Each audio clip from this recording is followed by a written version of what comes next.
Hello, ladies and gentlemen, and welcome to another episode of Raynday Gaming. My name is Raynday, and today we're taking a look at Paladins again. That's right, the game that's been doing so well on Steam. 47,000, I think, plus players right now playing today. It's just fantastic. So thank you all for joining.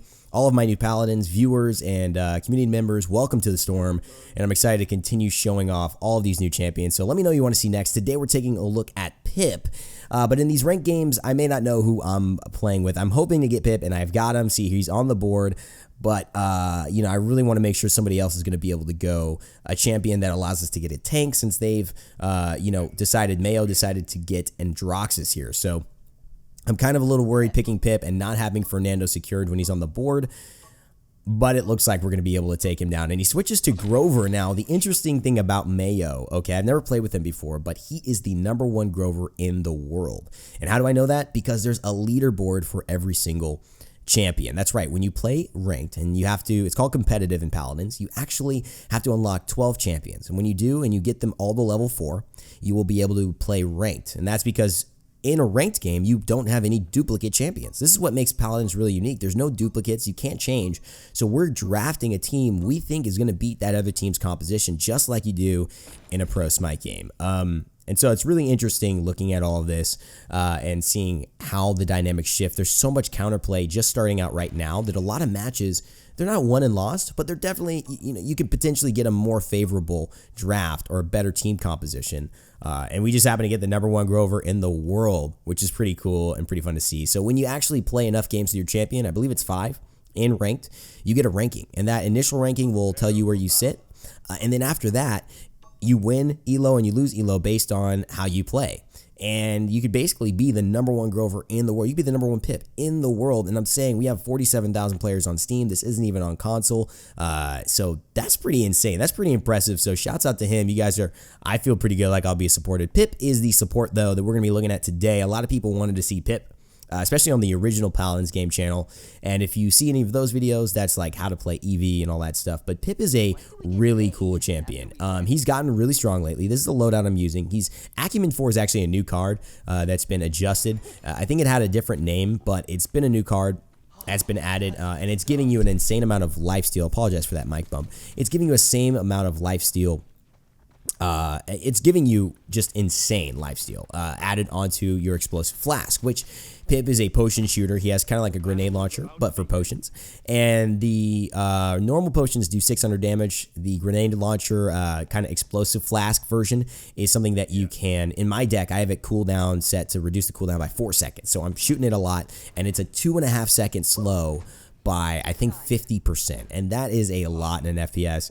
And so not only does he have that slow, but now when they're slowed for that 2.5 seconds, and I've actually got cards to make it 3 seconds, I'm going to be life stealing off of them 40%. So that means I'm getting 40% of that 600 shot that I'm doing onto them. So it should be really, really good as we head into the battle here. The Eevee coming on the left-hand side. I see her, though. And there we get the first shot on her, the explosive flask as well. And there's the jumping damage. She's going to get out of the ice block very soon, but I anticipate it. I so oftentimes get that timing wrong, but it does seem like it worked out for me. The double kill. Grok goes down. Only the Barrack left. The explosive flask gives me the triple kill, though, and that's going to secure this objective at the first moment in time for our team. And that's just Pip right there doing what he needs to do. The most important aspect of that was having the vision of Eevee, I think. She just gave me enough vision as I try to throw a healing potion, one of Pip's other tools. That's why he's a support. He can heal, he can slow. He's kind of untraditional in terms of he's not just a heal bot. He's not just like insane healing. He's kind of like a little burst healing. He does 1,000 for each healing potion. And there's the Eevee again. I jump off immediately using my weightless, trying to gain some distance. And I'm hiding around this corner just to build up my health again. Because I don't want the Eevee to contact me too soon here. So I'm keeping an eye out for her. Miss the explosive flask combo, but there she is. Get one shot, I miss it. But the Makoa and the Grover are here. Got that #1 Grover, baby. He's there to heal me up when I needed to. So there's the Eevee, and now I'm anticipating this. I go in, I'm jumping on her with the weightless. We get 2 shots, about 700 damage. Try to get the air shot. No good, though. Me and the Makoa want to get a little damage. Mayo with a nice rocket. Not a rocket. It feels like a rocket, but it's really just an axe that this guy's shooting. And there's the Eevee again, just doing a really good job kind of pestering us and staying alive. but she hasn't been able to get a kill, which is the biggest issue with that play. She's kind of wasting her own time there too, and not really distracting us enough to make it valuable. But here's the Barrack. He's lost his shield. He's in a bad spot, and focusing down the Grok a lot as well. We just are doing really great at just pushing their team down. Here's the Victor. I'm getting behind the corners. He has to have line of sight for that, which means that he has to see me doing a long-range boxing. Because she's so slow, I'm able to get a lot of damage off onto the Cassie and actually win that trade, and then I'm up 1,000. Healing potion right at my foot. That'll heal Pip. That'll heal his allies. Obviously, to make that super valuable as I get the kill right there, the double tap on the explosive flask, and my number one is if you can heal a lot of people, or if your team can group up, if you're pretty coordinated, you just throw a healing potion on 4 people. That's 4,000 healing you did instead of just doing that 1,000 healing for yourself. So it's really easy to be a selfish Pip, but the best Pips are really aware of their teammates and able to heal multiple people up with 1 healing potion and really do a good job at that. Now here's Evie as well. It's just me and her. She's got herself in a bad spot. No more sore.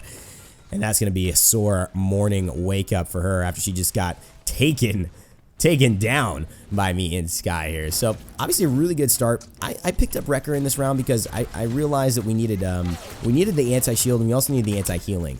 I felt a little more comfortable since no one got the anti-shield that I wanted to have something with that. And there's the ultimate there, the evil mojo, and we get the kill onto the Victor, and that's going to help us wipe the Cassie as well. This could be a push. We got to take the Grok down though. He's slowed. One more shot will do it. He's got the Ghost Walk, and that's going to take him down. Rated W gets the double kill, and now there's just one left. It's the Evie, the evil Ice Queen. She's not evil, she's cute, but that gives us the 2-0 victory there. So that's just 2-0. We got to get to 4 points, but this rank game looks good. That's the little emote there that I'm doing for you. Nice job to the team. And now let's look at these items that we can grab. So Wrecker's good, obviously, but also Chronos. It's a really good card on Pip because it's going to give you cooldown reduction, 10% at level 1, and then it'll take 800 credits to get to level 2. I only have 400 right now. I got to do some good stuff in the match to get those. But when I do get them, I'm going to be able to upgrade that to 20% and ultimately 30%, which means I'm going to have my healing potion up 30% more. I'm going to have my escape up 30% more. My explosive flask, which is such a good combo. And if you don't know Pip's combo, it's pretty much throwing your explosive flask. Now here's a little pro tip, okay? If you watch this far in the video, you get the pro tip.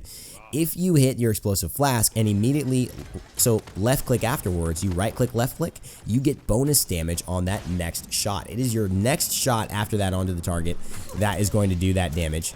And it is going to actually hit for about 780, I believe, instead of your normal 600. So it's a nice bit of bonus damage, plus the explosive flask does damage as well. And this is just me keeping an eye out for my team, trying to time it right, but she blinks a little bit early, and I'm trying to hit the explosive flask, but she's nowhere to be seen.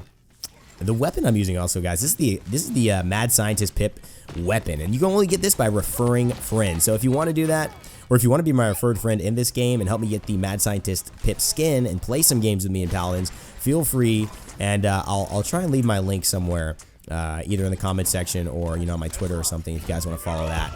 But here's the damage. I don't have my escape there. Oh, Victor. Victor's going to take me out. Nice ultimate there in Barrage, using it right after my escape. And as a Victor, that's really what you want to do. You want to wait till people have no way to escape that, because any dodge roll, any weightless, any type of movement ability, any shell spin, right, that's going to get out of that because they travel relatively slow. But when they're done and they can't move, they can't walk out of it, the barrage will come down too fast. Here's the Grok here. Most people don't want to run away from him, but it doesn't do enough damage to scare me off. I wait for the last shot. Me and Pharaoh get that together. Now here's the Cassie as well. We're going after her, and she looks like she may get the shot. 1,000 damage healed up by me, but she gets the last kill. All Cassie there, just taking me down. Here's the replay. She could have disengaged me into the water, by the way, too. That would have been a really hype way to kill me. Yeah, you know, just with Pip, getting that explosive flask, 1-2 combo is going to really help you. Now with the ultimate, why has Pip become so good in ranked? Why has he become so good in the competitive scene? It's because that ultimate is such a good counter to Fernando. It's such a good counter to so many different champions now that, you know, we all shoot relatively high. Pip shoots 600 each shot, and there's the little combo right there. You saw the bonus damage. It flicked orange. I jump up to avoid the initial damage by Evie, and now I am ready. She comes back here. She doesn't realize, but the explosive flash of myself helps clean it up. She should have just gone away. For Evie, I would have just gone away. But again, the evil mojo is available. I can turn them into a chicken. That's what that does. For 4 seconds, they get 1,500 health. And why is that such a good counter to Fernando as I clean that double kill up? It's because he has 6,000 health and so many shields, so many escapes. If you can just make him a chicken for 4 seconds and shoot and just basically hit 3 shots of your potion launcher or a combo, and anyone on combo right mouse button combo, and anyone on your team follows up with that as well, you are going to be able to take him down. And so he's been very, very popular, at least in the competitive scene, and I think I can anticipate him doing that as well now that his ultimate is in a really good place. So we go here, check out the accolades. Not too much. Got some accolades, silver and a few things. Obviously didn't beat the #1 Grover in the world in healing. He did about 10 times more than me, but again, he's Grover. But the Grok, only 3,000 healing on him. That's not good as well. Give him the GG. That's not good. Hopefully you guys enjoyed this ranked gameplay. Let me know if you did, because of the fact that I can't beat the guy who taught how to play. Oh, that's funny. He recognizes me from the channel here, so he recognized my how to play Eevee video. If you want to see how to play Eevee, if you want to see how to play Androxus, Fernando, I believe we have Bomb King as well. Any of those champions, you could check out the Paladins game channel. Victor as well, but he's kind of very straightforward. You can check those out. I am doing the how to play series for that on the official YouTube channel. If you want to see more gameplays, and I know a lot of people have been asking for Pip stuff, so here it is. If you want to see some more gameplays, let me know who in the comment section below, and of course subscribe to the channel to stay tuned for all my other Paladin stuff. Thanks so much, new Rainstorm members. Welcome to the storm, and as always, remember to never give up, never stop gaming, and I'll see you all next time.